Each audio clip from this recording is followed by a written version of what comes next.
नमस्कार। मिट्टी और खेती के विज्ञान से जुड़े इस नए एक्सप्लेनर में स्वागत है। चलिए सीधा मुद्दे पर आते हैं। अक्सर गर्मियों की चिलचिलाती धूप को हम सिर्फ एक परेशानी या खाली समय समझते हैं, है ना? लेकिन आज इस नजरिए को पूरी तरह से बदलते हैं। चिलचिलाती गर्मी और खाली खेत, ये जमीन के लिए कोई सजा नहीं है, बल्कि सच तो ये है कि ये धूप कृषि भूमि के लिए एक बहुत ही प्राकृतिक और जबरदस्त सैनिटाइजिंग टूल का काम करती है। तो आज के इस एक्सप्लेनर में हम इस पूरी प्रक्रिया के पीछे का विज्ञान समझेंगे। हम बात करेंगे कि कैसे गहरी जुताई जड़ों को मजबूत बनाती है, खतरनाक कीटों का सफाया करती है, और हाँ, इस काम को अंजाम देने का सबसे सही तरीका, सही समय और गर्मियों के वो स्मार्ट विकल्प क्या हैं जिन्हें हम आजमा सकते हैं। तो सबसे पहले शुरुआत करते हैं इस पूरी प्रक्रिया के विज्ञान से, यानी ये समझना कि गर्मियों का ये खाली मौसम असल में खेत के लिए एक नेचुरल रीसेट बटन कैसे बन जाता है। अक्सर हमें लगता है कि मई जून के बंजर महीने तो बस खेत को खाली छोड़ने के लिए होते हैं, लेकिन ऐसा बिल्कुल नहीं है। ये वो परफेक्ट टाइम है जब खेत आराम करता है और अपनी बुनियादी उपजाऊ शक्ति को अंदर ही अंदर तेजी से सुधारता है। एक बहुत पुरानी और खूबसूरत कहावत है, मिट्टी हमारी धरती माँ भी सांस लेती है, और ये बात 100% सच है। लगातार खेती करने से मिट्टी की ऊपरी परत एकदम पत्थर जैसी सख्त हो जाती है और उसका दम घुटने लगता है। जब गहरी जुताई से ये परत टूटती है तो जमीन के अंदर तेजी से हवा जाती है, ऑक्सीजन का फ्लो बढ़ता है और वो सख्त धरती एकदम मलाई की तरह भुरभुरी और मुलायम हो जाती है। अब आगे बढ़ते हैं और देखते हैं कि इस जुताई के बाद सतह के नीचे असल में क्या चमत्कार होता है, जिससे मिट्टी और जड़ों का स्वास्थ्य इतना बेहतर हो जाता है। जरा सोचिए, जब मिट्टी को इतनी गहराई से पलटा जाता है तो अंदर क्या बदलाव आते होंगे। सबसे बड़ा फायदा तो ये है कि जब गहराई में आराम कर चुकी मिट्टी ऊपर आती है तो उसकी पानी सोखने और रोकने की क्षमता, यानी वाटर होल्डिंग कैपेसिटी, कई गुना बढ़ जाती है। इसके साथ ही मिट्टी के अंदर जो हमारे प्राकृतिक दोस्त हैं, जैसे केंचुए और फायदेमंद बैक्टीरिया, उनकी तादाद तेजी से बढ़ने लगती है। ये सब मिलकर एक ऐसा बेहतरीन और उपजाऊ माहौल बनाते हैं कि आने वाली खरीफ फसलों की जड़ें बहुत तेजी से और गहराई तक फैलती हैं। एक तरह से समझिए कि पूरे खेत को बिल्कुल एक नई और ताज़ा मिट्टी मिल जाती है। इसके बाद जो अगला पहलू है वो और भी दिलचस्प है, कीटों और खरपतवार का खात्मा।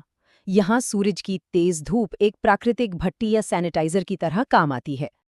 देखिए, गहरी जुताई खेती के सबसे बड़े और सबसे जिद्दी दुश्मनों पर सीधा और अचूक वार करती है। जब मिट्टी पलटती है और नीचे की परत 40 से 45 डिग्री सेल्सियस वाली भयंकर झुलसा देने वाली गर्मी के सीधे संपर्क में आती है तो क्या होता है? सफेद लठ और दीमक जैसे खतरनाक कीड़ों के जो अंडे और प्यूपा नीचे अंधेरे में सुरक्षित बैठे थे, वो सचमुच इस भट्टी में जलकर राख हो जाते हैं। एक ही झटके में छिपे हुए दुश्मनों का पूरा सफाया। और बात सिर्फ कीड़ों तक ही सीमित नहीं है। मोथा घास और गाजर घास जैसे जिद्दी खरपतवार से तो हर कोई परेशान रहता है। इन्हें खेत से पूरी तरह निकालना लोहे के चने चबाने जैसा होता है, लेकिन गहरी जुताई इन्हें भी इनके घरों से बेदखल कर देती है। इनकी गहरी जड़ों और गांठों को जमीन के अंदर से खींचकर सीधा तपती धूप में डाल दिया जाता है।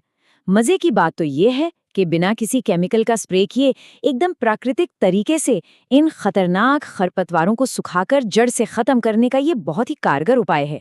खैर, फायदे तो अनगिनत हैं, लेकिन ये सब इस बात पर निर्भर करता है कि ये काम सही तरीके से हो। तो अब बात करते हैं सही उपकरण और गहराई की, यानी मिट्टी पलटने का असली मैकेनिज्म क्या होना चाहिए। इस काम को सही तरीके से अंजाम देने के लिए एकदम सटीक मशीनरी चुनना सबसे अहम कदम है। मोल्डबोर्ड, जिसे हम एमबी प्लाऊ भी कहते हैं, मिट्टी को परफेक्ट तरीके से पलटने के लिए एकदम गोल्ड स्टैंडर्ड माना जाता है। ये लगभग 20 से 30 सेंटीमीटर तक गहरी खुदाई करता है। एक भारी ट्रैक्टर के साथ 1 एकड़ खेत में इसे चलाने में करीब 2 से 3 घंटे का समय लगता है। हाँ, एक बात और, अगर खेत में पुरानी फसल की भारी पराली पड़ी है तो उसे आसानी से काटकर मिट्टी में मिलाने के लिए एमबी प्लाऊ की जगह डिस्क प्लाऊ का इस्तेमाल करना एक शानदार विकल्प है। आप देखिए, हर खेत की मिट्टी एक जैसी तो होती नहीं, इसीलिए अलग अलग प्रकार की मिट्टी के लिए जुताई की गहराई भी अलग होनी चाहिए। ये एक बेहद जरूरी सटीकता है जिस पर ध्यान देना चाहिए। जैसे कि काली या कठोर मिट्टी है तो 10 से 12 इंच की गहराई बिल्कुल सही रहेगी। दोमट मिट्टी के लिए 8 से 10 इंच और अगर मिट्टी हल्की है तो सिर्फ 6 से 8 इंच की जुताई ही काफी है। ऐसा सटीक मापन करने से मिट्टी को बेवजह का नुकसान नहीं होता और साथ ही ट्रैक्टर के भारी भरकम ईंधन की बर्बादी भी बचती है। चलिए अब आते हैं कुछ बहुत ही अहम सावधानियों पर। अक्सर ये सोचा जाता है कि हर साल गहरी जुताई करने से ज्यादा फायदा होगा, लेकिन ऐसा बिल्कुल नहीं है। ये जानना जितना जरूरी है कि जुताई कब करनी है, उतना ही जरूरी ये जानना भी है कि जुताई कब नहीं करनी है। हर साल गहरी जुताई करना असल में एक बहुत बड़ी और महंगी गलती है। अगर हर साल मिट्टी को इतना गहरा पलटा जाएगा तो जो महंगे उर्वरक या खाद खेत में डाले जाते हैं वो लगातार मिट्टी के इतने नीचे दबते चले जाएंगे जहां नई फसल की जड़ें पहुंच ही नहीं पाएंगी। इसका नतीजा ये होगा कि उर्वरकों का खर्च आसमान छूने लगेगा। इसलिए 2 से 3 साल के गैप में सिर्फ एक बार गहरी जुताई करना ही मिट्टी की सेहत के लिए सबसे स्मार्ट और किफायती तरीका है। और हाँ, इस पूरी प्रक्रिया का एक और बहुत अहम नियम है। ये प्राकृतिक सैनिटाइजिंग तभी अपना असर दिखाएगी जब पलटी गई मिट्टी कम से कम 30 से 40 दिनों तक बिना किसी रुकावट के तेज धूप में पके। इस दौरान मिट्टी का पूरी तरह से सूखना और धूप खाना बहुत जरूरी है। इसीलिए कहा जाता है कि टाइमिंग ही सब कुछ है। अगर मई के आखिर में जाकर गहरी जुताई की जाती है तो बुवाई का सीजन शुरू होने से पहले वो जरूरी 30-40 दिन का गैप मिल ही नहीं पाता। तो सबसे सही समय कौन सा है? मध्य अप्रैल से लेकर 15 से 20 मई के बीच का वक्त। इस काम को निपटाने के लिए ये सबसे आदर्श और परफेक्ट समय है। अब एक स्वाभाविक सा सवाल ये उठता है कि जिन सालों में हम गहरी जुताई नहीं कर रहे हैं, उन गर्मियों में क्या करें? तो चलिए गर्मियों के लिए कुछ बेहद स्मार्ट विकल्पों पर भी नजर डाल लेते हैं। क्या उन गैप वाले सालों में खेतों को बिल्कुल ऐसे ही खाली छोड़ देना चाहिए? जी नहीं। जिन सालों में गहरी जुताई नहीं होती, उन गर्मियों का बेहतरीन इस्तेमाल करके हम खेत में मूंग या उड़द जैसी फसलें लगा सकते हैं। ये फसलें हवा से प्राकृतिक नाइट्रोजन खींचकर मिट्टी में फिक्स करती हैं और साथ ही प्रति एकड़ 6 से 8 क्विंटल तक की बढ़िया उपज भी दे देती हैं। या फिर कार्बन का स्तर बढ़ाने के लिए ढेंचा बोकर हरी खाद तैयार की जा सकती है। 30-40 दिन बाद बस एक बार रोटावेटर चला दीजिए। बिना गहरी खुदाई किए ही मिट्टी में इतने सारे पोषक तत्व जुड़ जाएंगे कि खेत जैविक रूप से एकदम समृद्ध हो जाएगा। और अगर खेत में पिछले सीजन की पराली या अवशेष बचे पड़े हैं तो उन्हें जलाने की गलती तो बिल्कुल मत कीजिएगा। इसके बजाय एक बहुत ही आसान 4 स्टेप का बायोलॉजिकल स्प्रे इस्तेमाल किया जा सकता है।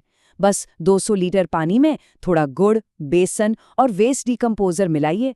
इस घोल को सीधा पराली पर स्प्रे कर दीजिए और उसके बाद बस एक हल्की सी जुताई कर दें। ये घोल खेत के उस कचरे को बड़ी तेजी से डिकम्पोज करेगा और सीधा खेत में ही मुफ्त की न्यूट्रिशन से भरी बेहतरीन खाद तैयार हो जाएगी। ये मिट्टी के लिए एक बहुत ही शानदार खुराक है। तो इस पूरे एक्सप्लेनर के अंत में क्या अब भी आपको ऐसा लगता है कि तपती गर्मियों में खाली पड़ा खेत सिर्फ आराम कर रहा होता है? इन वैज्ञानिक और मैकेनिकल तरीकों को समझने के बाद ये बिल्कुल साफ हो जाता है कि गर्मियों के ये शांत और झुलसा देने वाले महीने असल में सबसे शानदार और उत्पादक सीजन की तैयारी का सबसे बड़ा चरण होते हैं। अगली बार जब भीषण गर्मी में कोई खुला, गहराई तक पलटा हुआ खेत दिखे तो समझ जाइएगा कि वहां भविष्य की बम्पर पैदावार की नींव पक्की की जा रही है। तो मिट्टी और खेती के विज्ञान से जुड़े इस एक्सप्लेनर में हमारे साथ जुड़ने के लिए आपका बहुत बहुत धन्यवाद।